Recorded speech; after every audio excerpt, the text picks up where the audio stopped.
Coming at you live from their secret location in an underwater bunker 2 miles off the Emerald Coast, it's Chimichanga Talk with your host, Deadpool Speaks. And we're back for another round of podcasting. It is me, your host, Deadpool Speaks, and you're listening to Chimichanga Talk. And with me, as always, after his grand debut from the last podcast where he spoke my ear off, it is Bad Juju. How you doing, Bad Juju? Why'd you have to bring that up? You didn't have to. I always have to bring that. You didn't have to. I mean, I didn't have to, but yeah, I mean, I would have preferred. Absolutely. And here's the thing. Today we're actually brought to you by eggs, the cornerstone of everything that's going to be worth a lot of money in the future. So just like Pokemon and Funko Pops, at some point, these things are going to have a ridiculous value, so hoard them as much as possible. Eggs, it's what's for dinner if you're rich. So, guys, I want you to know that there's a lot of things that are going on in the world today, which is A-okay, right? Because you have things like this podcast to get away from. And also our other sponsor is our hellhounds. You can hear them barking on occasion in the background. They're going to bark regardless of anything because they are Chihuahuas. Chihuahuas, native and found in Chihuahua, Mexico, were actually brought by the aristocrats for small dogs as symbols of wealth, believe it or not. That's actually true. Google that. And along with the Gulf of America, you can find a lot of wonderful things on Google. Things that may be factual or not. Yeah. And apparently every map maker now is bending the knee to all these wonderful things that are going on. But Gulf of America is definitely one. Pretty soon, like we've all seen, Gulf of America will be supported by Tostino's Pizza. Pizza rolls, and later on we'll go ahead and rename the Great Lakes to other lakes of America, just like little things, and they're all going to be sponsored by the Home Depot, Lowe's, and other home improvement stores. But yeah, exactly. Have a membership, get ready. We're named Chimichanga Talk of America now, just because we are produced in America. And so when you're listening to this podcast, know that this podcast is American made by immigrants. Okay, so moving on, we do have a wonderful guest here with us today. A man, who's... Now. Yeah, I know. I'm gonna let you introduce him, but and they are too. Do you hear them? They're upset with you. It's the thing is our last guest, our not last guest, our current guest, he is actually a massive 7'8", largest man standing in the comic book business today. But go ahead and there is a loud beeping coming from somewhere. Anyways, let's get this introduction out of the road. Now, today we get taken by ice.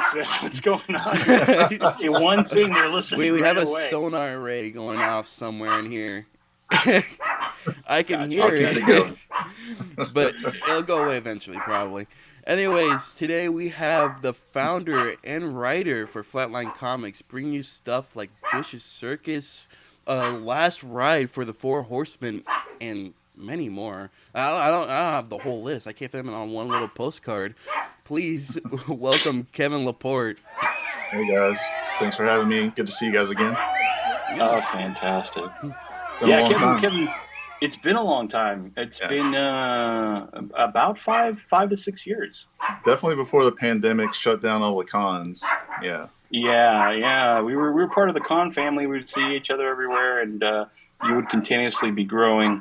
Taller and taller. That's the way you can... so I'll be finishing up puberty here soon, and about my time 8.5 foot tall. So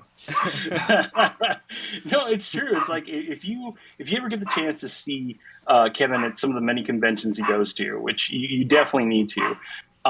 He's always has this like kind of very stern look on his face as he stands forebodingly over everybody else in the crowd, and you can't mistake him from anything else. But you mentioned you've been in the comic industry for how long now? In the shadows and fringes of the comic industry since about 2010. Yeah. 2010. Okay. Yeah. And 15 years. So, Juju, Yeah. I know that you had a question for him about like how I got into comics. Oh, See, yeah. I even said it for him. No, I want to ask, what was one of your kind of inspiration comics? What did you read to the point that you're like, yeah, this is what I want to do. I want to do this. There are a few. I mean, my bread and butter is Uncanny X-Men, the Chris Claremont glory days, early mid '80s. I love those books, and they caused me to discover Watchmen, for example, just because I was in the comic shop and I found Watchmen, which is to this day, in my opinion, the gold standard for what you can do with comics. I found another comic of Pat Mills and Kevin O'Neill called Martial Law, which has a lot of messages for today's society. Yeah. What doesn't? Yeah. This was a superhero who killed other superheroes because they become fascists, and still very applicable in today's world, but also back in the '80s. So reading those comics and seeing not just the incredible stories and the way that you could introduce melodrama and morality and fun all in the same space with Claremont, and then finding the messaging and the artistry and just the genius of Watchmen, just the intricate level of storytelling and the social messaging that Alan Moore put out there. It blew my mind, really. I mean, I'm talking, I was 15, 16 years old, and to discover not just great stories about the Hulk and anger management and the X-Men and the social commentary that was woven subtly but forcefully into the X-Men about diversity and working together as one people to save other people to make the world better. It's just really, and then to see the implications of not doing that in Watchmen, where the entire world ends up almost being destroyed by the end of that story. It was an inspiring, and really Watchmen was probably the key book that made me want to write. Okay. Oh wow. Yeah, and go ahead. That's a Watchmen. You barely hear that name now. The times I hear people mention Watchmen, it's the one scene where this guy blows up. But yeah, that's a really good pick. Me personally, I really enjoyed Watchmen. I both read the comic. I saw the movie. It was an amazing. I guess you could say franchise. You could say that. You can put it under that, and I think it's really good that. It's nice to hear that does inspire still, despite not holding up still to this day. Besides a few people who still do enjoy it. Well, I'll tell you, DC and Warner Brothers last summer, they kept it a secret for some reason, but they put out an animated version of Watchmen in 2024. Really? And it's really good. It's really true to the comics. I enjoyed the movie, but even more so than the movie, it's true to the comics. It's about 4.5, 5 hours long. In 2 parts, and I highly recommend it if you've watched Watchmen or read Watchmen and enjoyed it. It's a different sort of take on it, but it's very true to the comics. I don't know why they didn't market it more, because I'm sure they put millions of dollars into it, but it's out there. It's on not Cinemax. That's really old. Max, just Max. yeah, I know. I'm going back to the '90s on that one too. Yeah, there you go. Oh no, that absolutely, when it dropped, I was just like, what is this? Because like you said, they didn't really announce it much, and I think that goes back to the whole kind of like the source material is just a little too on the nose maybe today. But I mean, Frank Miller was always like that. He was always kind of pulling back the veil on, hey, look at this, and let's expose this for what it is.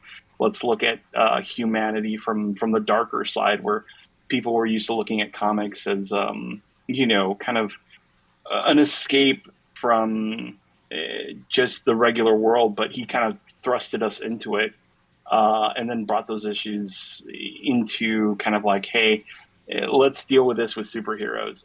Yeah. And I think, which is weird because when you mentioned that, the first thing that I thought of was like, the boys have taken off in a huge, and you could see where they drew inspiration from Watchmen. So you'd think they would have pushed for it more, but how did you like the TV series? I'm curious. I The one thought that they there did. were 2 or 3 brilliant episodes of that series, and it kind of got over the top by the end. Mm-hmm. But the in particular, the one I remember the most was the origin episode of Looking Glass. And Oh yeah, just an incredible. That first scene in the carnival is so damn good because it harkens back to the original ending of Watchmen with the weird telepathic squid yeah, that tries to destroy so much of the Earth's population. But it happens. You get to see that for the only time in live action in the first episode, the first few minutes of that episode. And it blew my mind in the actor's performance for Looking Glass, who was kind of a surrogate replacement for Rorschach. But just a really great performance. I love that episode, and there's a lot to like about that series, but it kind of lost me by this last 2 or 3 episodes. Yeah, I think it was trying to veer too far to one side when they started seeing, okay, what this could be. Hollywood has a weird way of kind of turning things around on us. We going one way, we're really excited, and then it goes another. So, but let's bring it back to your humble beginnings, like because you made your start, and I'll let you kind of go into it, because you said that this is what made you want to write. But let's talk a little bit about clowns. Okay. Go ahead. Well, I didn't start writing until I was almost 40. Just career and college and previous marriage and just being busy with life. I actually owned a comic book shop in the aughts in Mobile. And so I didn't really have time to write, but my old friend and longtime partner Amanda Rachels was looking for someone to write like a sample script for a submission she wanted to do to one of the comic companies. And so I wrote a little 8-page Doom Patrol script, and she illustrated that, and we enjoyed working together, and we decided to keep doing that, and we're still doing it. But back then we ran across an online competition called Small Press Idol, which was riffing on, of course, American Idol. I guess today it would have to be called Small Press American Idol, since everything has to have that word. Yeah, you have to have a little patriotism and everything. And we still have several friends from that competition. We placed second, which ended up being a good thing because the winner got to sign a contract with this little publisher that never did anything with it. And so we didn't have a contract with anybody. And what we wanted to do, we're both horror nuts, and we wanted to make a story flipping some horror icon on its head and using it as a sort of anti-hero force for good, rather than the typical way that you see them portrayed in like kitschy horror movies. So we decided to do clowns, killer clowns. She's a big fan of It and Pennywise. And so our clowns kill child abusers instead of killing kids. And so they sort of rescue the kids and then indoctrinate them into the circus where they can become more powerful versions of themselves and defend themselves. So we called that book Clown Town at first. And the clever thing about that was that it rhymed. It's just sort of the easy out. But a few years later, and we completed the whole story under that title.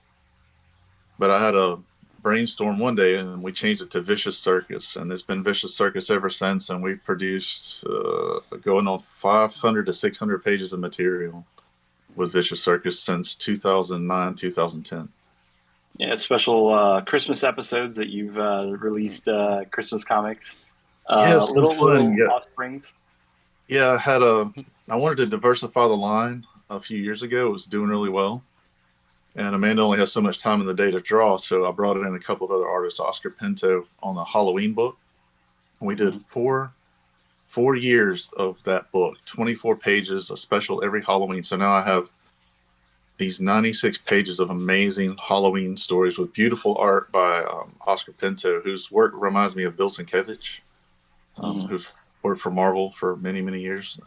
X-Men and New Mutants and things like that. Super Okay. proud of that. And I did one with Carlos Tron and Guillermo Medeiros for Christmas that we just also finished up. So those are the last installments of those. But my goal was to have a beautiful 96-page hardcover book of Christmas stories and Halloween stories featuring our insane clowns. And we did it. So this year we're going to bind those into hardcovers at the holidays. So we'll have a Halloween hardcover and Halloween, and then in December we'll launch the hardcover for the Christmas stories. I'm super proud of those books. That is absolutely amazing. Yeah. And I guess you kind of mentioned how you drew the inspiration. I mean, like it started from a collaboration, but where do you get your inspiration for all your other original ideas? Like, because a lot of people, try to pull from material that they know of, but a lot of your stuff is very unique. It depends, and honestly, I do a lot of driving. I always have, just road trips for this or that, either on vacation. These days, I'm doing some like drone photography, Panhandle, and all parts of South Alabama. And I'll just get an idea from something I see or something I hear. It could be from music, from lyrics from a song. The clown thing was something Amanda and I came up with together. We were watching a lot of Hellraiser and Stephen King back in the day, and sort of blended those ideas together with clowns and Cenobites. That sort of fueled what Vicious Circus became, and it's evolved a lot more than that over the years. Mm-hmm. The last ride of the Four Horsemen, I just wanted to do a Western featuring the motif, the tropes of the Four Horsemen of the Apocalypse. And I got together with a local artist named Nathan Smith, who sadly passed away a few years ago. Mm-hmm. But he had the idea to make it steampunk. That wasn't my thing. It wasn't my idea. But when he started sketching out the characters, the designs were so cool and so different than anything I'd seen before in relation to the idea of the Four Horsemen, that we rolled with it, and it's still going. I've got 2 more issues of that series. I'm going to close it out at 13 books, and it's come a long way. Yeah, because I just got my PDF copy, and I finished reading it, and it ends on a nice little cliffhanger, which I was like, when you're kind of used to reading the comics, sometimes you get like the ads at the end, and you're like, okay, well, the story's over. And then I was like, okay, there's got to be something wrong here. It doesn't scroll down any further. It's like, but then again, that's what makes a really good story, is leave them wanting more, right? Absolutely. And with the way that we're able to serialize things through Kickstarter, we're able to do that and leave some suspense and leave people interested in what's coming next. But yeah, it's tough to say where the ideas come from. They're all sort of different. And I have just pages and pages of notes on my phone for I have to stop, pull off the road, and jot this down before I forget it. And believe it or not, I usually come back to those things and create them. I've got 3 new projects in the works, different than anything we've done before. That 2 of which I'm sure will launch this year. And Oh, wow. It's been really cool to start from scratch, because we're closing out Horseman this year. I've got 2 more issues of that, and it'll be complete. We closed out The Absentee, which was like a reverse possession story where a demon possessed a pilot's body, but the pilot got to possess his body at the same time. So he actually became more powerful than the demon. That was a fun story. So they come from all over the place. And it also will depend on the artist I'm working with, because they'll give a lot of input on the story, and it'll evolve, like the steampunk aspect for Last Ride. And of course, Amanda, if you're familiar with Vicious Circus, one of the clowns has a hat that has a giant mouth that lives inside it that eats the abusers. Mm-hmm. And that was 1,000% Amanda's idea. It's that meshing of that mind meld that you get with artists who change the story and make it better. That's a big part of where some of the ideas come from. And I'm a an old '80s. I wasn't a mall goth, but in my brain I was. And so if you read a lot of my stuff, it has that dark sensibility. I listened to a lot of Bauhaus and The Cure over the decades. Also influences a lot of that. So basically, whenever we're looking at South Park and we see the little goth kid standing in the back of the alley, that was you. I wanted to be that kid. That's what I aspired to, but I Yeah. never did it. I think that's worse. I'm glad to hear that other people have that issue when sometimes you'd be doing something and then suddenly you have that idea kind of pop into your head. You're like, oh god, I just have to stop everything, jolt it down. I have that a lot, so it is. It's always amazing to talk to people who write and all that, because I had that same issue where I'd spend like an hour writing for Oh nothing. yeah, it's important to do because in my experience, just with me, I have a really good memory. But if I don't write that creative idea down, if I don't get the details down that spawned right there in the moment, I'm going to lose it. I'm going to be pissed about it later. I'm going to be very disappointed, very angry with myself that I lost what I thought was the germ of something that could be really cool. Yeah, I have those issues, or it's either that, or I talk about it to many people for days, and they're like, "So, have you written this down?" No, not yet, but I'm gonna write it soon. Yeah, I know. I get onto him about that. Like, I actually bought him a journal because I was like, "You got to keep this." And he was good about it. He was good about, walking around with his journal, kind of, like, because I guess he liked to actually write the thing down, better than kind of just putting it in notes or on his phone. What about you? Like, do you have like a little notebook, or is it all like digital for you nowadays? I used to do that on notebooks, but it is completely digital now because I'll just take like a voice note and then come back, open iCloud on my computer, and copy and paste that into like a Google Doc so that I Ah, have it. okay. And then I'll sit here for, like he was, like Juju was saying, just like I'll spend 30, 45 minutes just typing notes, just brainstorming that idea and building it out just spontaneously as much as I can. Um, to me, that's where some of the most creative ideas come from. If I'm just letting loose on that idea and um, letting my fingers fly across the keyboard with whatever comes to mind about it, and then I can narrow it down and reel it in later. But the bigger the ideas, the better in the moment that I'm first working on that, and it just becomes something more interesting than trying to rigidly outline. And I can come back and outline later, which is a lot of what I do. But even then, once I start the writing, it could take a hard left turn at any point in the script, and I'm deleting things or moving things to a different doc to say for a different story. It's just, but that spontaneity to me is the spark that makes things special instead of rote, if that makes sense. Yeah, Yeah. and like I said, I understand that completely. Sometimes I'd write something that I'm like, "This is not good for this story. That's not how I picture it. Move it somewhere else." And I've done that only once, but still, it's coming back to that Only kind of once, but countless only times. once. You started writing, so but I already had that moment where I'm like, oh wait, I could use this for something. I built something else off of it. Oh So yeah, it is a lot of writers think they think differently, but most of the time people kind of have that same kind of like conjunction and all that where it sure. just loops back. And speaking of creativity and everything that comes with that, I do have another question, and that is, what are your thoughts on AI and stuff like art, writing? It's used for everything at this point. Eventually, Yeah, cooking.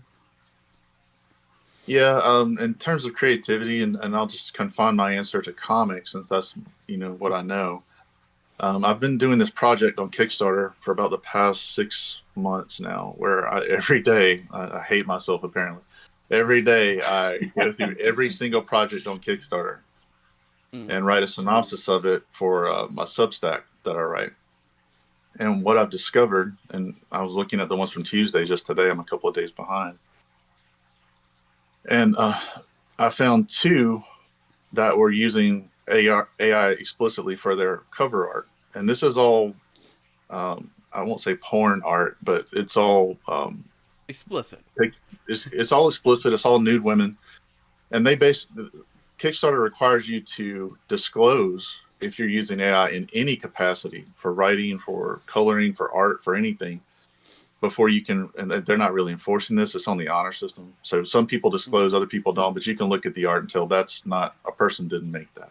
Yeah. Yeah. Um, but it's becoming a little mainstreamed on Kickstarter. I've seen 2 comics recently that were fully illustrated using AI. I've seen a few over the months that used portions of AI to illustrate the comic, and they looked horrible. But the last 2 I saw, they look good, and it's hard to distinguish because they're using a more of an artsy style. Now, my opinion is, my approach as a comic creator, as a publisher, is that I will not use AI to create a comic book. Like, as I mentioned earlier, I like that interface with the artist, that symbiosis that makes the book better because there's more than one person working on it. That's more than just my brain. I do write prose and I enjoy that, but it's a different sense of gratification than actually interfacing with another brain of another creative person who may not even live in this country, who comes from a different cultural background, that makes this book better by the ideas that they generate. And that's not just in the visual look, but in the themes, the pacing of the story, some of the characters change because of the way they're illustrated. And you're not going to get that from a computer AI generated image, because you're feeding it everything it needs to know to create part of what you want it to look like, and then you refine that down with other verbiage. Whereas another person brings a whole different life perspective and a whole different creative perspective to make that. Right. Now, that said, I don't agree with it. I don't think I would even use it for covers, to be honest. A lot of people do that on Kickstarter, and that's fine. That said, it's inevitable. It's coming. It's just like anything else that develops that people are wary of. But it's going to happen. We're seeing it on Kickstarter, and one of those that I mentioned that was fully illustrated by AI made about $20,000. I mean, that's a really good campaign. Okay. Wow. So somebody generated this whole book with AI. I'm not kidding. It was a nice looking book. It did not look like the standard stock wax figure sort of gaping mouth, 6 fingers characters that you're seeing from AI. This looked like somebody with their own distinctive style created it, like painted it. But to his credit, the creator admitted, and he disclosed, this whole thing was made with AI.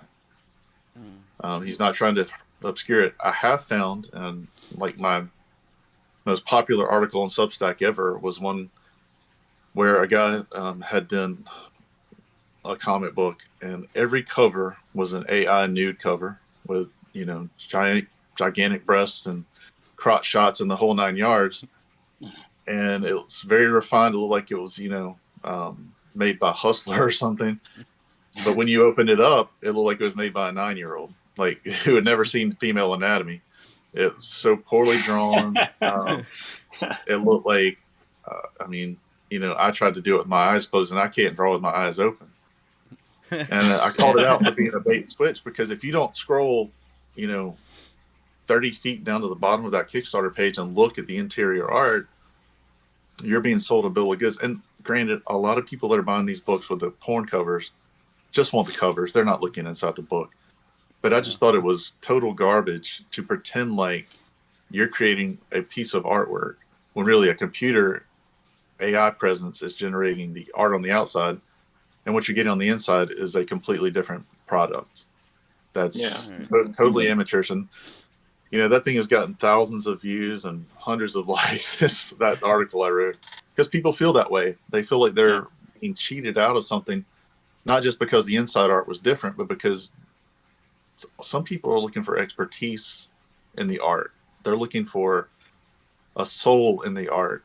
And when you asked me about comics that inspired me, is AI art going to inspire anybody? Is an AI story going to inspire anybody? Because there's no soul behind it. There's no life experience behind it. There's just whatever verbal prompts or stolen ideas that it's injecting into it. So, I mean, that's my 10 cents. And those 10 cents were the most expensive 10 cents.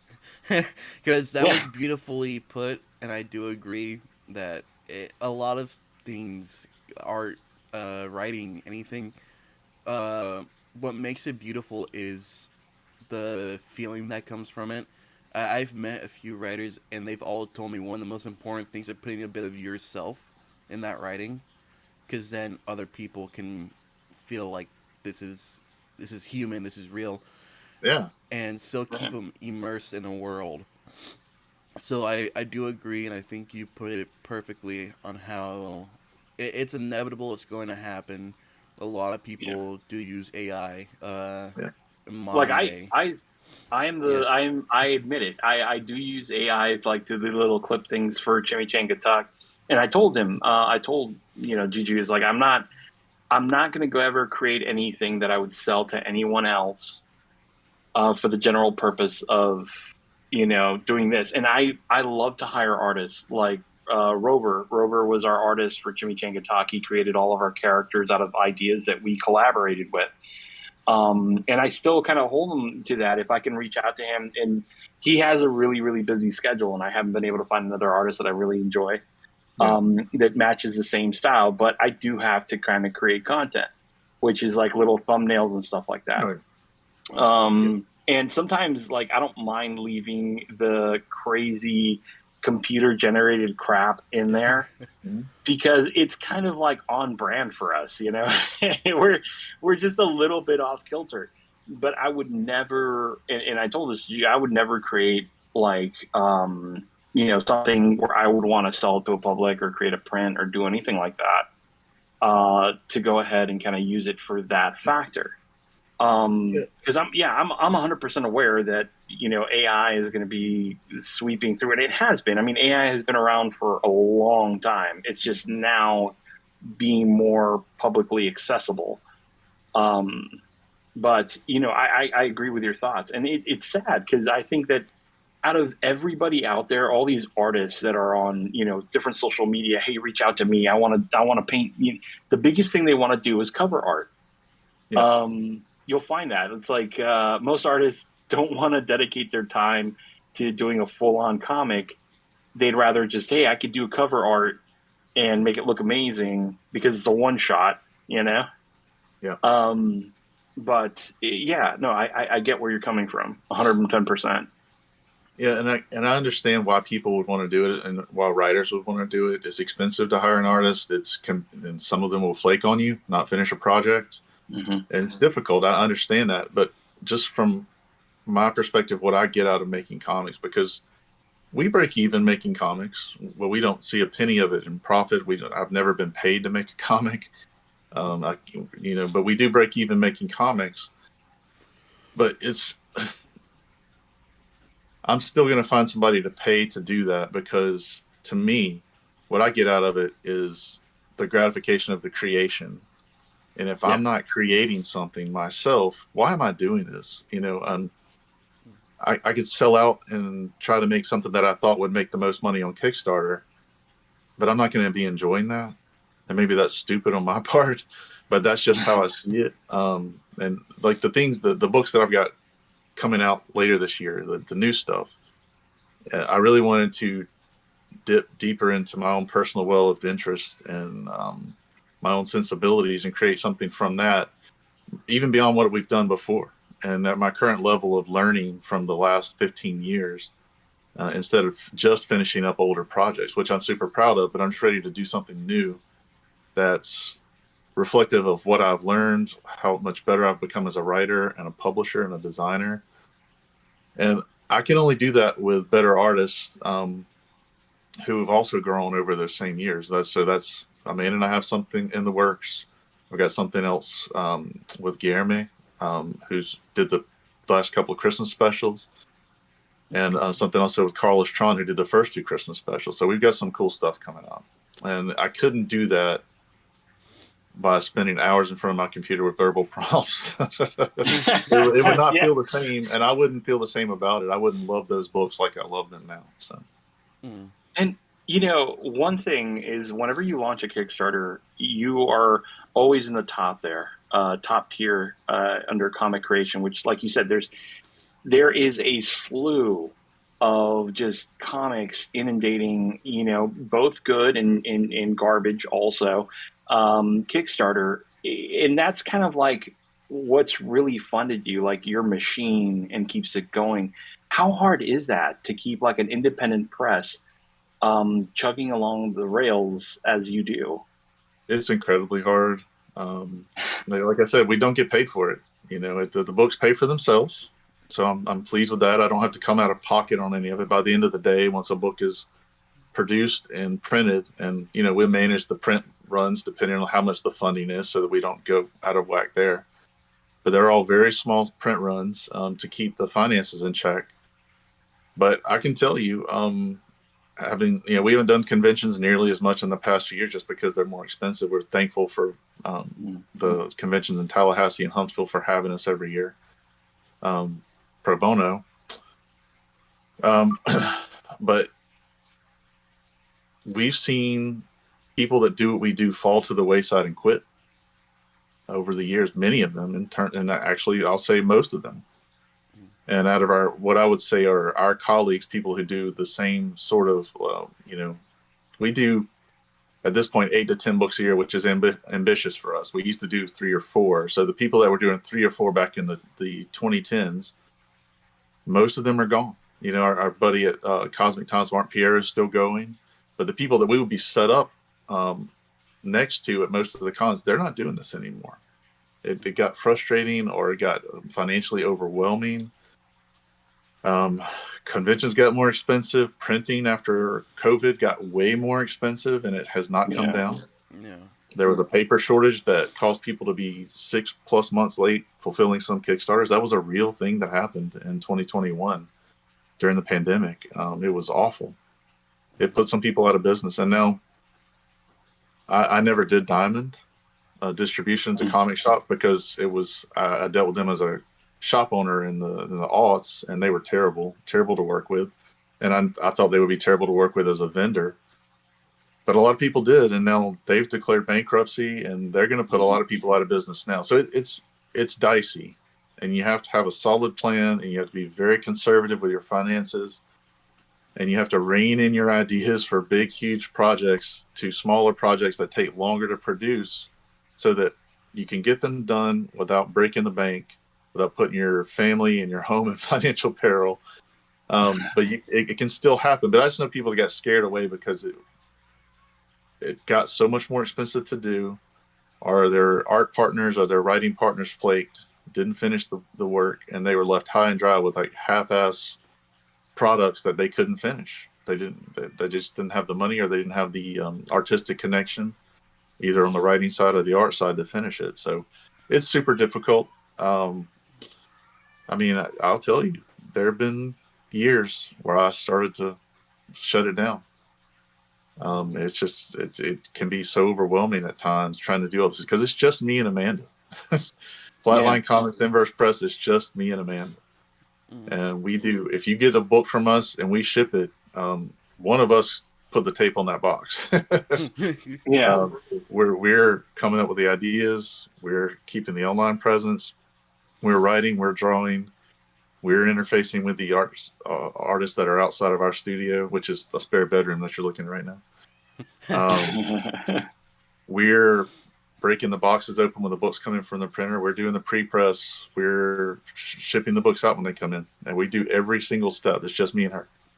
And do you think that's what makes you successful on Kickstarter, is because you're constantly keeping up with the updates, you're constantly letting everyone know, through social media and everything. I think that's one thing that, as a constant supporter of Kickstarters and stuff like that, because I love supporting, indie artists out there. One big difference that I've always had when working with you is that I know exactly what I'm getting. I know when I'm getting it. And if there are things that are like delayed or kind of moved around, or questions of opinion, you're always the first one to kind of throw it out there. Do you think that's what's made you successful year after year? Yeah, I think being reliable in terms of getting what we've made when we said we were going to make it, and put it in your hands when we said we were going to, makes a big difference. Being transparent when there are problems, like when the paper shortage happened, we were making that second Christmas book that year, and we went through 3 printers trying to get that book actually put on paper, and none of them had paper. And these are huge companies. These are not fly-by-night, local printers. These are huge companies. They had no paper. that was the stock that we needed to make comics. And so you just have to be forthright with your backers and say, look, guys, I don't know when this book's going to get printed. We sent out all the digital stuff so you can read the book, but it was 4 months late. And that's crazy because that book was finished by the first weekend of January that year. And then we just had to sit on the files until I could get a printer to be honest with me that they had paper, because they were not honest. The printers that year, they said, yeah, we can print it. And then they took my money and held it up. So I was dealing with 3 different printers that I had paid to print that book, and I had to collect back from 2 of them, and one of them finally got it done. And what's your recommendation? Like when you say that, like what's your recommendation on if you're going to launch a Kickstarter? Should you have everything done already, or is it something that, like I know every situation is different, but being as successful as you are, kind of getting things through and doing the volume that you're doing, right? What's your recommendation for kind of handling that? For me, for the way we do things, I want that book 95% done before I push the launch button, because something's going to come up one way or another. If you don't, that's going to delay you. And even when you have it 95% done, something's going to happen that could push it back a few days or a few weeks even. But especially if you're starting out, you don't know what you're doing on Kickstarter. You're just getting the feel for the environment. Have it done before you start. And I'm saying that's backwards, because you got to come up with the money ahead of time to pay for it and then recoup that money from the crowdfunding. But if you want a more stress-free experience, have your book done, have it ready to go. And also, you're doing a lot of positive customer service when you deliver a Kickstarter book within about 2 to 3 weeks of the end of the Kickstarter. That's unusual. Some people do it, but it's rare on Kickstarter. And that's just some people have a different strategy where they're funding up front and they'll show pages that they made, but maybe they have 2/3 of the book left to illustrate. Maybe they only show one cover, but they've got a couple of other covers coming. That's not a good idea. But have it done if you're new, and you're going to enjoy it a lot more and be a lot less stressed when your book is delayed because the printer messed something up, or your artist got delayed because they got sick or their laptop died and they lost the files, or I could go down a long list of things that happen.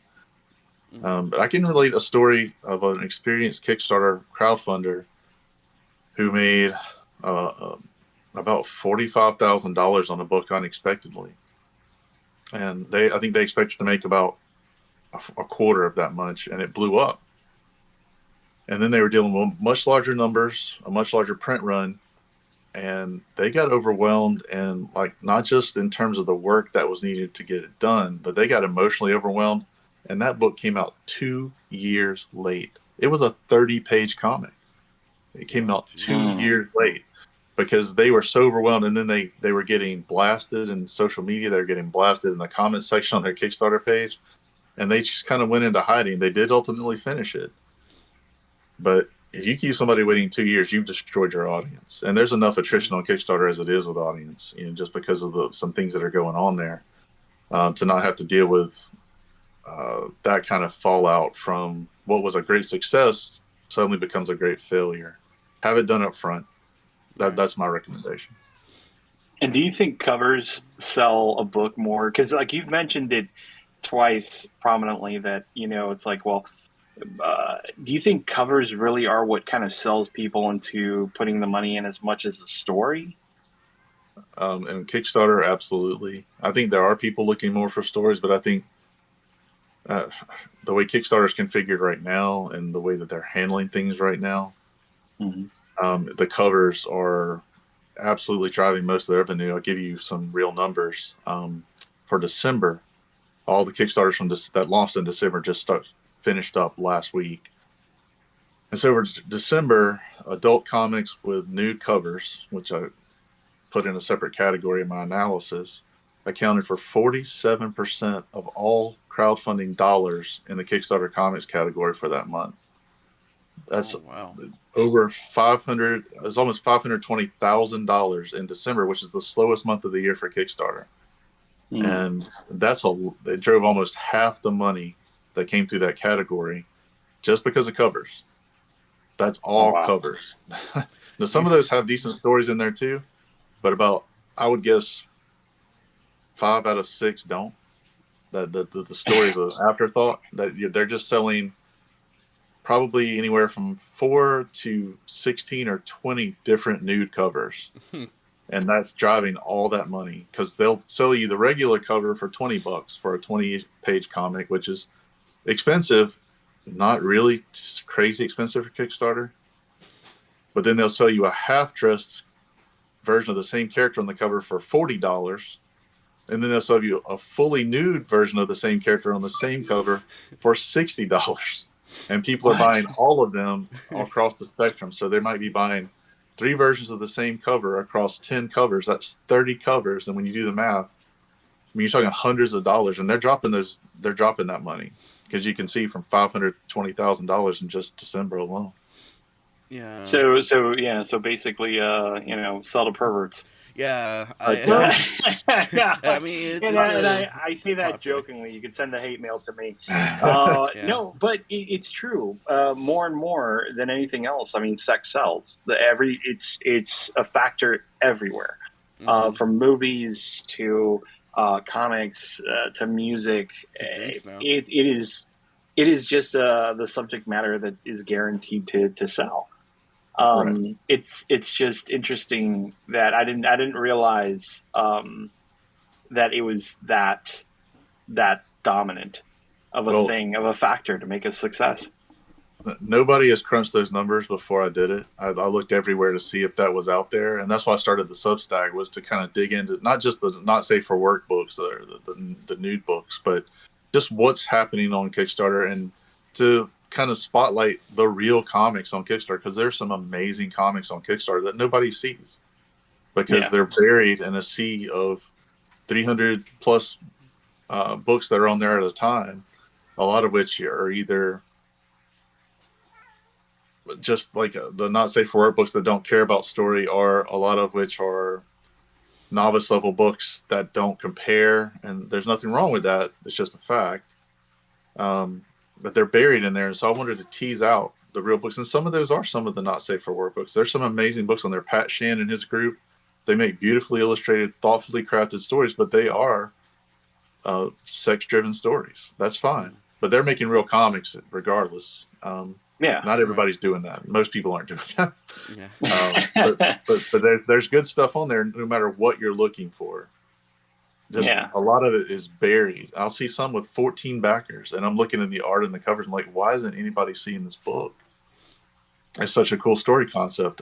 I've seen 2 or 3 this week. That's just kind of heartbreaking to see. They're not going to fund. They're not going to get printed, and you're going to have a creator whose soul is crushed because they gave their all to this story, paid somebody a ton of money to illustrate it, and it's just going to be in their garage. And that's sad, because it's like we talked about independent film and independent horror stories on the last podcast, and we mentioned how easy it was to kind of go out there and make your own film and distribute it through YouTube and stuff like that. What's your advice for like upcoming people that want to go ahead and get their comics out to the world? And let's say they don't have a successful Kickstarter. What's your advice to them about getting their art out into the world? Well, it's really difficult, especially with Diamond collapsing. They were the only major distributor that would carry independent comics. The ones that are left, they don't care. And I'm not saying that Diamond really cared, but they would at least carry the books and get them into local comic shops. Now that that's probably gone, if you haven't crowdfunded before, and it's difficult, like we see a lot of attrition. We've seen a lot of attrition in our readers, and we're very on time and reliable, and we put out consistent content. You need to get some training, get some mentoring. I would suggest Tyler James' Comics Launch program on the internet to learn how to get the word out about your book, because crowdfunding is going to be the main way to do it, not just through Kickstarter, but maybe Patreon, maybe also because we have a little Patreon presence for Vicious Circus, that little community that that does great things for us. And you can even do it on Substack now. You can have a paid Substack and release your comic a page at a time through Substack. And, people pay $5 a month to support you.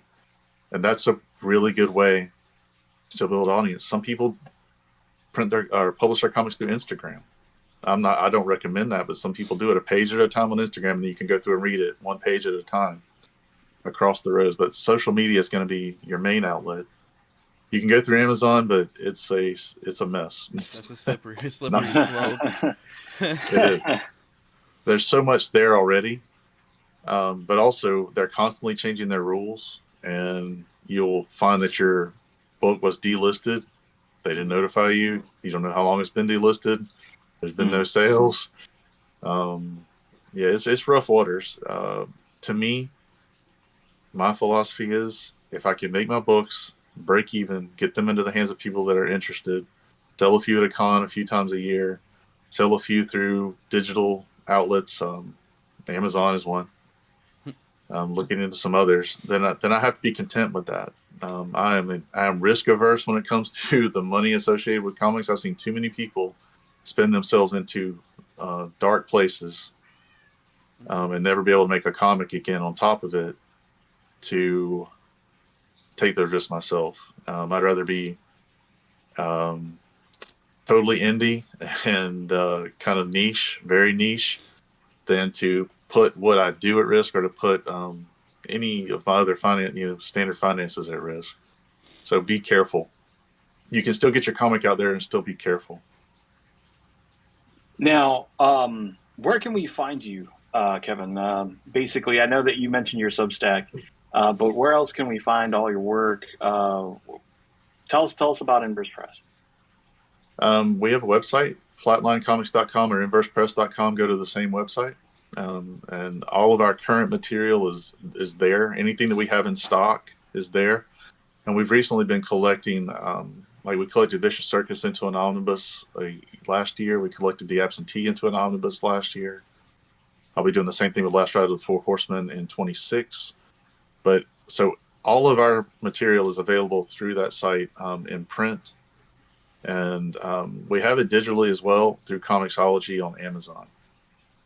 So anything we have is also available there. And you can find us in the usual places under Flatline Comics on Instagram, Flatline_comics, or on Facebook, Flatline Comics. But I do most of my non-comic writing on Substack these days. I'm publishing 3-4 times a week. So it's kevinlaporte.substack.com or thecomicscrowd.substack.com. That's fantastic. And, we have this little game that we play, right? You were kind of privy to this, so we kind of changed things up a little bit, right? It's Chimichanga Talk 2.0, so it's called the Who the How, right? The Who the How basically takes something that you know, something in your wheelhouse, and then shows you how little you know about it. So, we're going to go ahead and do you mind having fun with us today? Sure, let's try. All right, fantastic. So, like you said, you got your start with a little inspiration about killer clowns, right? Which clowns have kind of fascinated and shocked the world many, many times. So, I'm going to ask you some questions about clowns. Let's go. All right, fantastic. So, for the first question, and this is kind of more of a give me a date question, right? What year was the year of the Great Clown Scare? Now, this was very recent, believe it or not. I remember this. Okay. I think I remember I'm going to go... it was before COVID. I'm going to go 2018. Oh, so close. It was 2016. 2016, the year of the Great Clown Scare. Yeah, that's when a whole bunch of clowns got loose from the clown asylum, wound up wandering into forests, being part of drone videos and God knows what else. You remember that? It was just a bunch of juggalos. We all know it was juggalos. Yeah, there you go. Well, I mean, they are a dedicated bunch. Now, basically the word clown has been around for a long time. Actually, I think it was, let's see, when was the first documented appearance of the word clown? Do you know? No, but So I will guess 1527. Holy smokes, you're coming real close. 1560 Oh my was So gosh. the close. first Okay. written documentation of the word clown in I, English. I was around back in those days, so I was trying to You were nail just a it. shy 5'9" at that time. That's right, man. So okay, so and this is also kind of down that alley, and I'm pretty sure you explored this. What does Clown Alley refer to? Clown Alley. It is That an one I do actual not know. technical term. Is it the part of the circus where the clowns put on their makeup, things like that, in preparation for the show? We'll go with that. Boom. Yes. It's a backstage area where clowns dress and store their props. Yeah. Absolutely amazing. That was powered by AI, by the way. No, I'm just kidding. Now, so there's something called a carpet clown, right? What is a carpet clown? Carpet clown. Is that a clown that does acrobatics while the other clowns entertain with gags? Actually, no. I mean, that would be a good guess. No, a carpet clown actually works for Stanley Steamer. No, it is a clown who starts their act from the audience. So Okay. basically, they start from up top and kind of move into. So basically, they start with the crowd interaction. Man, that was going to be a tongue twister right there. Like Clown crowd interaction. like the Shield used to do when they come in as WWE. They come in from the Yeah. crowd. From the So they're crowd, a carpet exactly. clown. They were carpet clowns. Now it's a fun fact. You can use that now whenever you're kind of watching and you see Zeth or one of these old wrestlers who are no longer part of the Shield just coming in. It's like, oh, that used to be a carpet clown. And everybody will look at Moxley. you and be like, yeah. I don't think you'd make it out of the stadium if you call him that. He's a corporate clown now. Yeah. Yeah. Now, I'm going to have one more question for you. And this one maybe is like super easy because I had to make the last one at least, so that way you could walk out of here with absolute confidence, but you always do. Walking around, 7'1" like you are. What is a boss clown? A boss clown? Mm-hmm. These are all technical terms. I promise you, they are not made up. These are actual, factual technical terms. I don't know. Not even a guess? Would that be like a wrangler that that keeps the clowns in Like a pair where of they're jeans? supposed to be when they're supposed to be there? That works because actually, the boss clown is a clown who leads the other clowns. So basically, yeah, he is the one who kind of keeps the three-ring circus. Yeah, and I mean, you'd figure like if you've seen a great movie like Killer Clowns from Outer Space, the boss clown would be the puppet clown that came in at the end and kind of just dropped down. That would be the boss clown. Now, do you know what the fear of clowns is called? By the way, there you go. I knew you would know that. He writes horror clown comics. He has to know that. He has to know that. That's in there. We visited the down in Tampa St. Pete area. There's the Ringling Brothers and Barnum and Bailey Museum. Sarasota, yeah. And I'm going to tell you, if you ever have a chance to go there, it will blow your mind. It is so cool, so much better than it sounds like. And I highly recommend it for anybody that just is in the area. But if you have a particular interest in the history of the circus or the history of clowns or anything like that, it is such a cool experience. I really love going there. I definitely. Or even I learned a lot of that from being there. Italian art also, because it was actually because the grounds itself are part of the estate of one of the Ringling Brothers. Which also makes it like a clown college and a Ringling Museum, but they also have beautiful art and amazing architecture in the home. I don't know if you got to see that part. I didn't. Yeah, you should. It is absolutely gorgeous. They have like a big old like marble statues there as well at that part of the home. Yeah, you went straight for the clowns. Of course you would. You skipped all the artsy stuff. That miniature they have of the fully realized circus, I probably spent 2 hours staring at that thing, walking through that display. I love that so much. Such a interesting display. It looks like what you would expect, like a flea circus back in the day. Like how they have everything set up, and it is intricate and absolutely beautiful. I agree. But no, Kevin, thank you so much, for spending some time with us. I know that your time is precious, but I think that you gave a lot of valuable insight as to, because there's a lot of people who hope to become, comic writers, next generation coming through. And now with all these valuable tools that they have at their disposals, sometimes they know what to do with it and sometimes they don't. Yeah. But I think your overall advice is fantastic. And, if you had to leave with one thought. Oh, I think you muted yourself. Come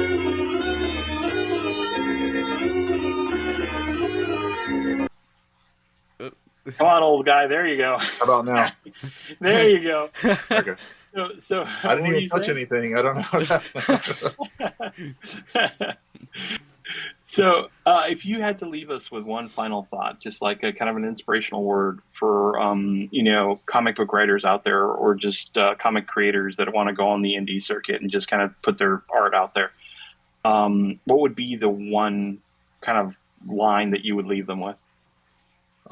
Definitely do it. Don't hesitate to do it, but do your homework first. Learn, go look at scripts from accomplished comic writers. They're all over the internet. See how they write, how they break down pages, and then set small goals for yourself. Write short stories. Write an 8-page comic or a 4-page comic. Don't try to make the Lord of the Rings of comics. Keep it simple, but do it. Absolutely do it. Partner with an artist and make a 4 or 8-page comic, and then do a few more of those and get better at it. See what you did wrong, see what you can improve on, and learn from it. But definitely do it. Don't wait till you're 40 years old like I did to get started. There's a lot of learning that goes on over the decades, not just in the short term, where you learn what you're good at and how to be better at it. So that's fantastic advice. Fantastic. So basically the Shia LaBeouf, just like Jeremy Branch from last podcast gave the Shia LaBeouf as well. Just do it. Right. It all comes back to Shia. All comes back to Shia. Yep, exactly.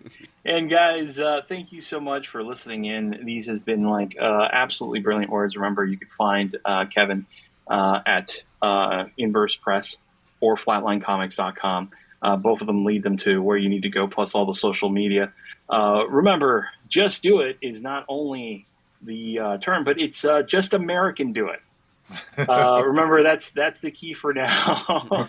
And Kevin, thank you so much for being on in this episode of Chimichanga Talk. Now remember, we're going to be back next week with another wonderful guest covering all sorts of different subjects and topics. Stay tuned for Juju talking your ear off yet once again. Juju, do you have any last words?